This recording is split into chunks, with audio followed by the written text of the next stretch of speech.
Some of the things that go on here.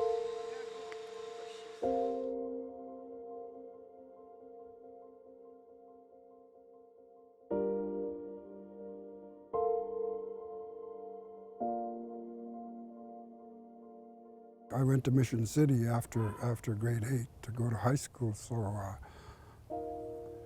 I was more of a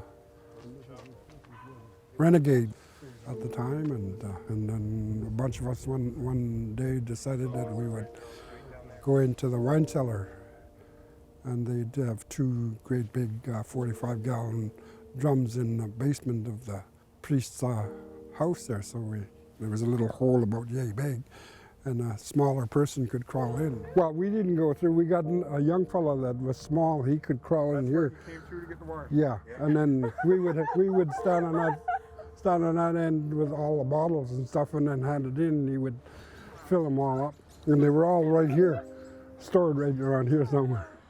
It's crazy That to hole put was like tiny. That was one small boy. put like an actual space and building and like perspective on that story, because we've heard it since I was a boy. What he would do is they'd get the wine out of there, and the small person would hand it out, and they'd run over here and roll the barrels down the hill, and then they'd go collect it down the hill. You have those little taps you put in, and we gathered up all the wine bottles we could and had them fill them all up and hand them out to us. I was in there singing away underneath the tree. That's where they found me. Growing up, Dad didn't talk much about his time at residential school. But that story about drinking the holy wine always meant something special to me. It was a story about resilience, about not letting the worst things in life define you. What he doesn't say is that when it was noticed that wine was missing, all of the boys were lined up and told that if the guilty didn't come forward, everyone would suffer.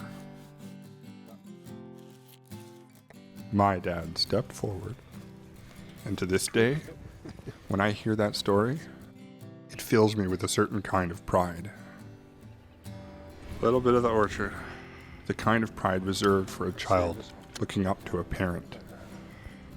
I think that's the missing piece from The moment I came up with the idea of the witness blanket, I knew that one day I would be right there in that orchard, cutting a branch in honor of my father.